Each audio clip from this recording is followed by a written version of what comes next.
Hey, dear friends, it is my immeasurable pleasure to announce to you that I have once again received things in the mail. This is a book. Look at the front. It says, Peter, thanks again for reading. I added a couple of my comics in here as well. Hope you're well. So John Elizabeth Stintsy, I never tried saying that out loud before. Basically, they contacted me and asked me to write a little blurb. This is like a book of their short stories.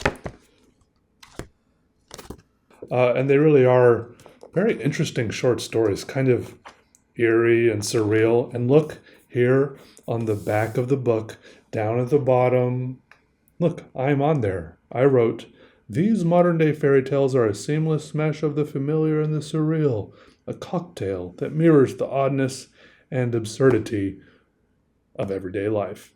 Peter Dalglish, visual artist and creator of Peter Draws. Definitely look this up, Bad Houses by John Elizabeth Stintsy. And they said they added some of their comics. Oh, these are cool. Very nice. The Children of Gulga Crew. Thank you. And it's my pleasure to write a little blurb for you and be included. And I hope your book sells well. Y'all go check it out. I'll put a link in the description. The Guest of Honor. Packaged to look like a flag.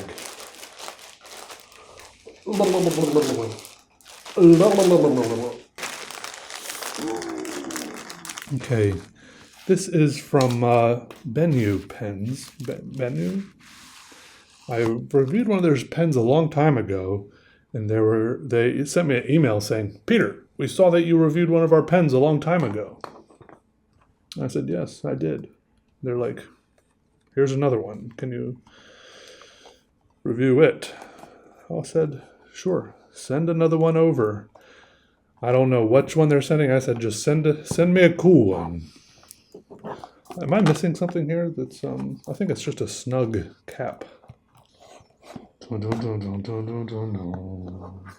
Pretty nice presentation so far. A package within a package. Accordion paper, and we have some noodle paper.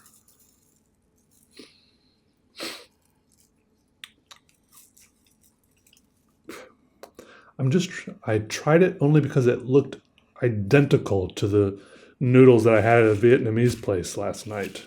They were like stark white, the exact same size. They're just eerily similar to the noodles that I had at that place, okay? They're called a vermicelli or something. I don't know. Anyways, let's get to the pen. The noodles at the restaurant were better, not surprisingly. Here it comes. Here it comes. It's like that scene in the 101 Dalmatians when they had one of the final puppies, and they're rubbing it in the little cloth, and they were going like this, trying to warm it up, and eventually its little nose.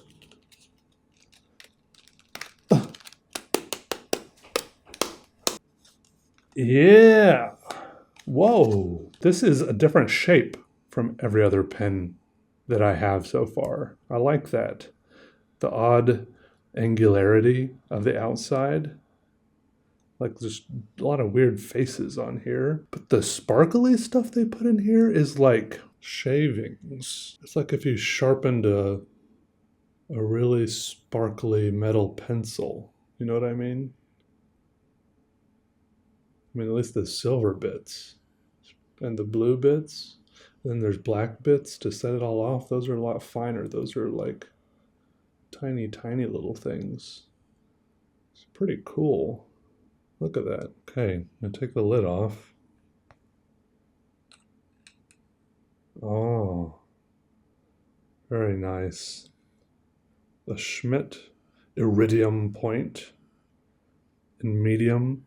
I mean, even the M for medium is like all fancy. Okay, that feels pretty good in the hand. Question is, what if you put the... See, I was skeptical that these weird shapes would even fit together. A square peg and a round hole, but it works. I don't know if I would actually leave it on there when I'm drawing. It might be all right for writing. I don't know. It's just a little back heavy.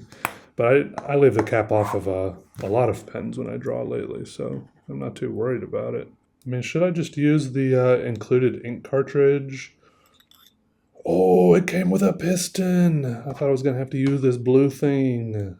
That is good. Okay, now let me find some art. I mean, ink. Then I won't have to find art. I will make my own. Hello? Ink? Where are you? Under my pile of stuff? Let me go look at my specific ink pile.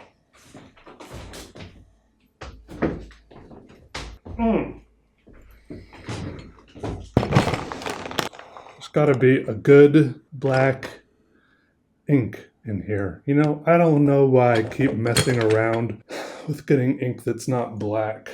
This could be black. It's totally unlabeled. Look at this one. I'm a little skeptical. It's like, I don't really know what the story with that is. I'll put it here in case.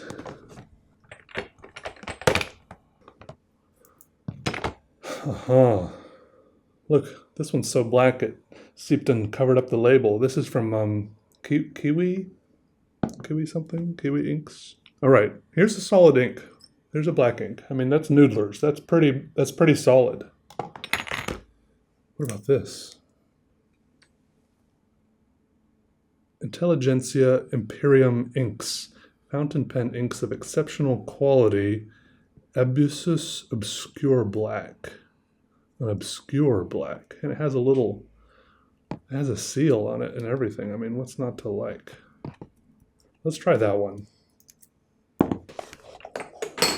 So one thing you can do is just suck it straight up into the converter, but I'm going to suck it up into the converter through the nib. That way there will already be ink in the nib of the pen. You could also use like these little dull syringes and stuff like that. That's a fun way to reload your fountain pens. It's a little bit less messy a lot of the time. Don't wear nothing you don't want to get ink on, or have nothing around you don't want ink on. Okay, it can always get crazy real quick. Okay. Yeah, I'm excited to try this. I kind of like how chunky and angular it is. Like it's kind of, I was about to say it's kind of cigar shaped, but it definitely doesn't stay in your mouth like a cigar. It pops right out. Where is some paper? All right, there is actually one other piece of mail that I didn't get to during the intro, and I saved it for this part of the video just because the intro was already like 8 minutes long. I mean, it's not really an intro anymore. It's just its own segment of the video, I think. Another piece of mail, and this is a letter I got in the P.O. box from someone named Peter R. And this is actually the son of the guy who I did the Bach to the Drawing Board performances with, Carl. I don't know. You may or may not know about those. I've mentioned them a couple times in the past. I think I might have posted one video, but this basically some performances where Carl, he's a professional cello player, and he would play some Bach cello suites, and I would do some live drawings accompanying him. Anyways, he has a son, and he wrote me a letter, and basically here's it. He did a very nice header at the top. It says Peter R, and it has his address, and it also it says 9 years old, and then this is the most heartbreaking part. It says August 13th, 2024. Look, Peter, I'm going to write you a note in response, but also if you hear this, I'm so sorry that it took me this long, I guess, to, I don't know if you sent this letter immediately or if it took that long to get to my P.O. box, but I guess I don't check my P.O. box very often. Anyways, here's the letter says, "Dear Peter D, you probably know my dad better, Carl. I admire your work and was wanting some for my own. Something like the Genomic Recombinator Mill 2. What would your price be on a smaller scale?" And then in parentheses it says, "I also really liked the Day Fever book, smiley face. Sincerely, Peter R." Well, first of all, thank you, Peter, for the letter. I always love getting mail, and I'm going to send you some mail back, even though it is woefully delayed. I apologize. I feel bad. I'm sure you are more than capable of buying art for yourself. But I feel bad. At the same time, I feel bad charging both a friend and a 9-year-old for art, especially one that I have made wait for so long. August 13th, that's quite a while ago now. So this first drawing here that I'm doing with this pen, I'm going to go ahead and send that one back to you. And maybe I can scrounge up a couple other little things to accompany it. I appreciate the letter. Thank you.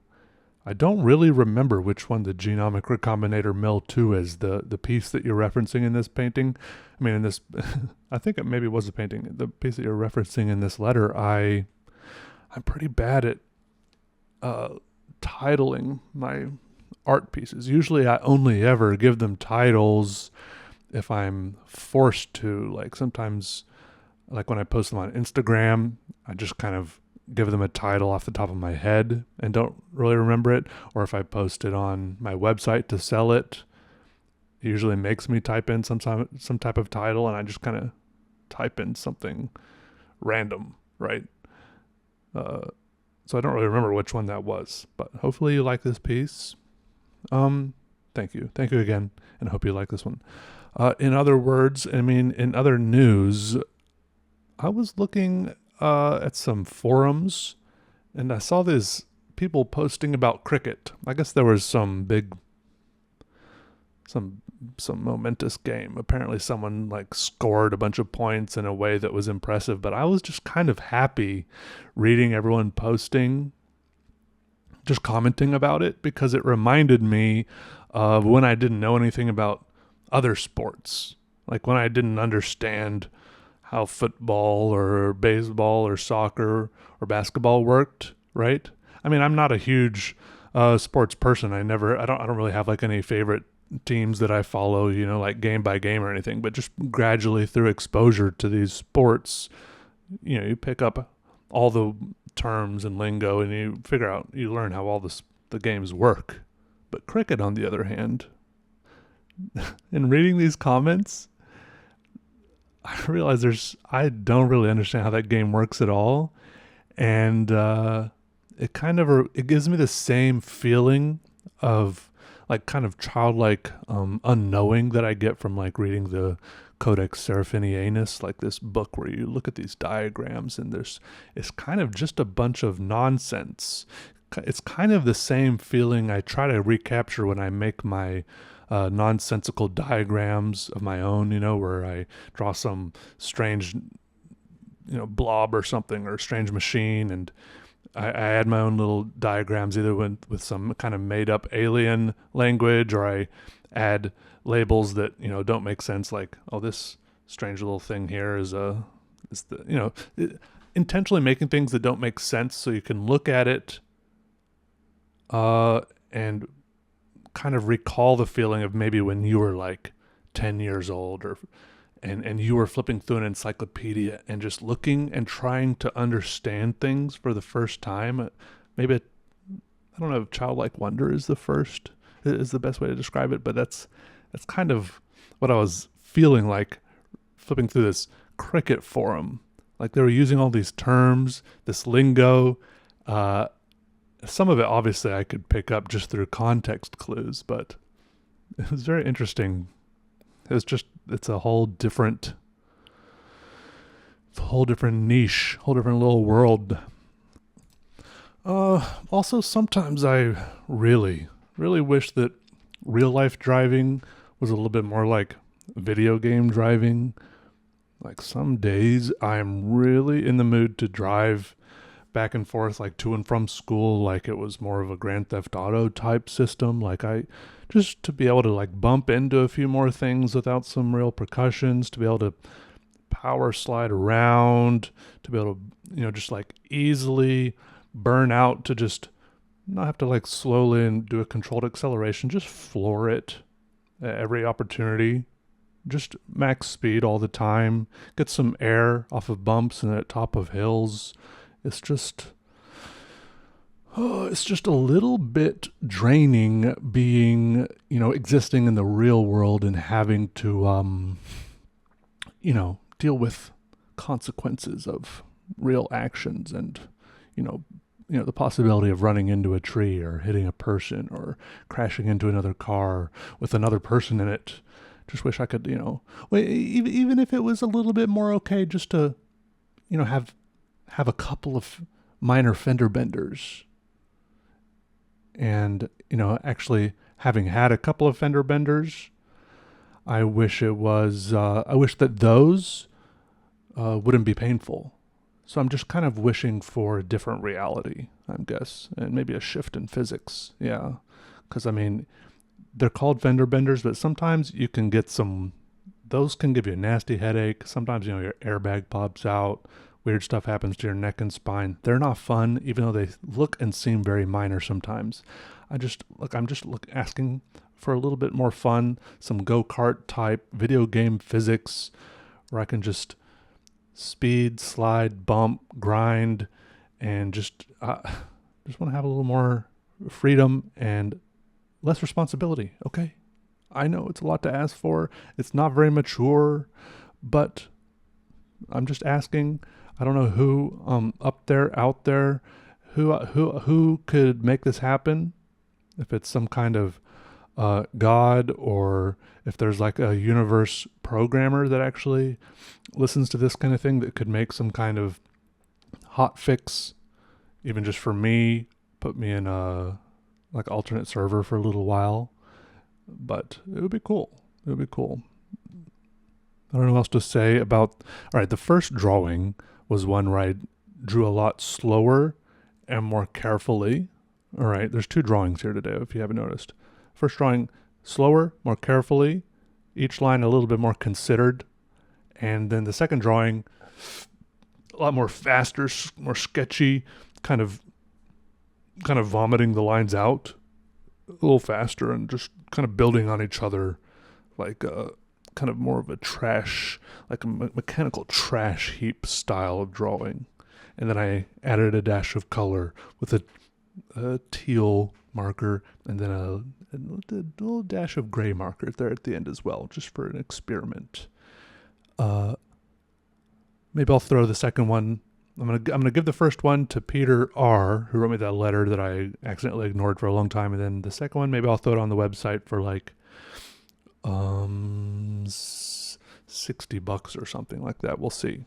Maybe I'll try, because I know that a lot of the drawings I have on my website are very expensive, which puts them out a lot of people's price range. So maybe I'll try to make some more small drawings like this, so more people might be able to afford having some of my art. Because I got to get it out there. I got to work on getting my art out there into the hands of the people. All right. See y'all later. Thanks for watching. Goodbye. Goodbye.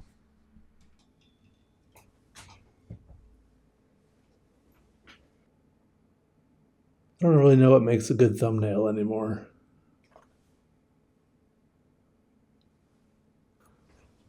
It's all about angles.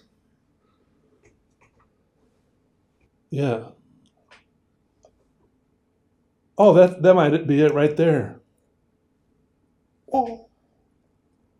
The shock face, the pointing, and the pen. I've got it all.